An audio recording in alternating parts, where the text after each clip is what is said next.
어느 날 스코틀랜드의 10대 로스 맥퍼슨의 손이 갑자기 빨갛게 변하고 심하게 아파오기 시작했습니다. 곧이어 고통스러운 물집이 생겼는데 그 물집은 오렌지만한 크기였습니다.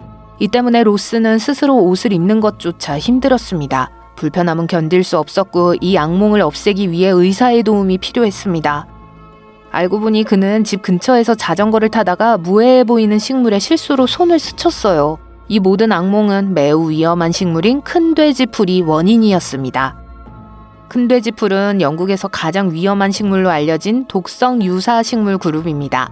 놀랍게도 이 식물은 당근과에 속하는 식물이에요. 원래 코카서스에서 자생하던 식물입니다. 사람들은 거의 5m에 달하는 높이와 보기 좋은 모습 때문에 이 식물을 정말 좋아했어요. 사람들이 이 풀을 정원에 심기 시작했는데 갑자기 이 식물이 독성이 강하다는 것이 밝혀졌죠. 80년대에는 영국의 정원에서 공식적으로 금지되었습니다. 큰 돼지풀은 강과 은하 근처에서 서식해요. 최근에는 정원과 공원에도 나타나기 시작하여 영국 전역에서 사람들이 이 식물을 발견하고 있습니다. 이 식물은 사람들이 정원에서 더 많은 시간을 보내기 시작한 최근 몇 년 동안 더욱 주목받기 시작했습니다. 더 크고 더 위험한 종류인 카우 파슬리나 햄록처럼 생겼어요. 또한 긴 줄기와 흰 잎다발을 가지고 있지만 줄기가 꽤 넓고 그 위에 커다란 흰색 우산 모양의 꽃이 달려 있습니다. 차이를 확인하려면 잎을 주의 깊게 살펴보세요. 잎의 너비는 약 1.8m 정도이고 날카롭고 갈라져 있습니다. 줄기는 두껍고 거칠고 뻣뻣한 흰색 털과 속이 빈 윤기가 있어요. 줄기의 햄록처럼 보라색 얼룩이 보일 수도 있지만 이 식물은 키가 훨씬 크고 고사리 잎이 더 적습니다. 꽃머리는 최대 60cm까지 늘어날 수 있어요. 이 식물의 수액은 정말 해로울 수 있습니다. 여기에는 프로쿠마린이라는 화학물질이 포함되어 있어 피부를 햇빛에 매우 민감하게 만들 수 있습니다. 또한 감작이라는 장기적인 문제를 일으킬 수 있는데 이는 몇 년이 지난 후에도 피부가 햇빛에 심하게 반응할 수 있음을 의미해요. 따라서 햇볕에 노출되면 물집이 생기고 치유하는 데 오랜 시간이 걸리는 심한 화상을 입게 돼요. 평생 흉터가 남는 경우도 많습니다. 그리고 걱정해야 할 것은 피부 화상뿐만이 아닙니다. 수액이 눈에 들어가면 실명할 수도 있습니다. 특히 가장 활발하게 활동하는 여름철에 주의해야 합니다. 옷이나 신발을 착용해도 영향을 받을 수 있으므로 의심스러운 건 멀리하세요. 증상으로는 발진, 가려움증, 고통스러운 물집이 생길 수 있어요. 실수로 이 식물 때문에 다쳤다고 생각되면 특히 물집이 보이면 즉시 병원에 가세요. 응급처치에는 비누와 물로 해당 부위를 씻고 덮는 것이 포함돼요. 정원이나 주변에 무해하고 예쁘게 보이는 다른 독성이 강한 식물들이 숨어 있을 수 있어요. 디기탈리스의 아름다움에 속지 마세요. 디기탈리스에는 심장을 자극하는 데 사용되는 디지톡신이 함유되어 있습니다. 디기탈리스 식물의 모든 부분은 독성이 있습니다. 잎을 먹으면 복통, 메스꺼움, 구토 등을 일으킬 수 있습니다. 심각한 경우에는 시력을 망치고 심장과 신장에 문제를 일으킬 수도 있습니다. 가지과 식물은 가장 독성이 강한 식물 중 하나예요. 먹지 마세요.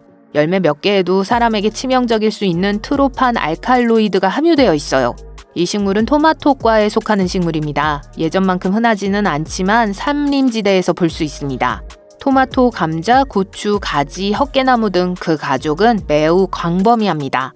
무서운 성질에도 불구하고 우리는 이 식물에서 신경가스에 대한 해독제를 추출할 수 있습니다. 따라서 위험하지만 잠재적인 의학적 용도가 있는 독특한 특성을 지니고 있어요. 마지막으로 동미나리라고도 알려진 햄록 물방울꽃이 있습니다. 강이나 호수 주변에서 매우 흔하게 볼 수 있는 식물이에요. 이름에서 짐작할 수 있듯이 독성 식물인 햄록과 관련이 있습니다. 햄록은 그 자체로도 매우 위험한 식물이에요. 섭취하면 치명적일 수 있으며 5가지 알칼로이드 성분이 함유되어 있어 신경계에 심각한 마비를 일으킬 수 있어요. 더 심각한 건 인구 밀집 지역 주변에서 야생으로 자생하는 경우가 많다는 점이에요. 하지만 이 두 식물은 서로 다른 곳에 서식하며 독성도 다릅니다. 햄록 물방울꽃의 덩이, 뿌리, 줄기, 잎 등 모든 부위에는 오에난토독신이라는 강력한 독이 포함되어 있습니다. 이 독은 중추신경계를 표적으로 삼아 심각한 경련을 일으킬 수 있어요. 따라서 이 두 식물은 함부로 다루면 안 돼요. 이들은 비교적 독성이 약한 식물이지만 세계에서 가장 위험한 식물로 간주되는 식물도 있습니다. 수도승 투구 또는 악마의 투구라고도 알려진 투구꽃은 유럽에서 가장 독성이 강한 식물 중 하나예요. 강력한 신경독소 때문에 만지는 것만으로도 해로울 수 있습니다. 만치넬 나무는 아메리카 대륙에서 발견됩니다. 이 나무의 수액은 피부를 태울 수 있습니다. 잎과 열매는 치명적이에요. 피마자콩은 아프리카가 원산지입니다. 이 관목의 씨앗에는 청산가리보다 6,000배 더 유독하다고 알려진 독소인 리신이 함유되어 있습니다. 하지만 이 씨앗에서 피마자유를 추출할 수 있다는 장점도 있습니다. 홍두의 씨앗은 보석에 사용되지만 아부린이라는 독소가 함유되어 있어 매우 유독해요. 따라서 이러한 액세서리를 사용할 때는 주의하셔야 해요. 협죽도는 흔히 볼 수 있는 관상용 식물이에요. 하지만 협죽도에는 독성이 있는 독소가 포함되어 있어요. 중독은 흔하지만 다행히도 협죽도는 쓴맛이 너무 강해서 대량으로 먹으려는 사람이 없기 때문에 치명적인 사례는 드뭅니다. 진피는 호주, 인도네시아, 말레이시아에서 자라는 식물이에요. 이 식물은 재밌는 이름을 가지고 있지만 따끔거리는 털이 몇 달 또는 몇 년 동안 극심한 불편함을 유발해요. 마지막으로 감자식물은 다른 식물만큼 독성이 강하지는 않지만 먹으면 해로울 수 있습니다. 감자식물의 녹색 부분에는 솔라닌과 차코닌과 같은 독소가 포함되어 있어요. 법적으로 의무사항은 아니지만 정원에서 독성식물을 제거하는 것은 매우 중요해요. 특히 독성식물이 야생으로 퍼질 수 있고 이로 인해 법에 저촉될 수 있기 때문이에요. 독성식물을 안전하게 제거할 수 있는 방법은 다음과 같습니다.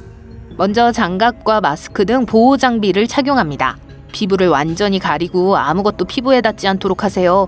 사용한 장비는 나중에 폐기하거나 즉시 매우 조심스럽게 세척하세요. 독성식물이 꽃을 피우지 않도록 주의하세요. 식물이 작을 때 폐기하고 흙이 젖었을 때 뽑아내세요. 큰 식물의 경우 포크로 뿌리를 풀어야 할 수도 있습니다. 넓은 면적이라면 전문가에게 맡기는 것이 가장 좋아요. 마지막으로 식물을 조심스럽게 폐기하세요. 아무 곳에나 버리면 확산되어 더 많은 문제를 일으킬 수 있으니까 주의하셔야 해요. 그리고 오랫동안 붙어있는 씨앗을 많이 생산할 수 있으므로 한동안 계속 경계하세요. 정원에서 혹시 발견하더라도 당황할 필요는 없어요. 발견하면 조심해서 조치를 취하면 됩니다. 주변에서 발견하면 전문가에게 연락해서 제거하세요. 다행히도 치명적인 경우는 매우 드물며 실수로 식물을 만지더라도 가능한 한 빨리 병원에 가면 괜찮을 거예요. 하지만 어떤 식물은 왜 그렇게 위험한 걸까요? 그것은 모두 화학과 식물이 시간이 지남에 따라 어떻게 진화해 왔는지에 관한 것입니다.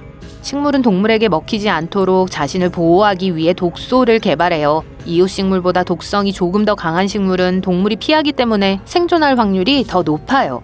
흥미롭게도 대부분의 식물은 인간이 아닌 털 매머드나 오록과 같은 대형 고대 동물을 쫓아내기 위해 위험해졌습니다.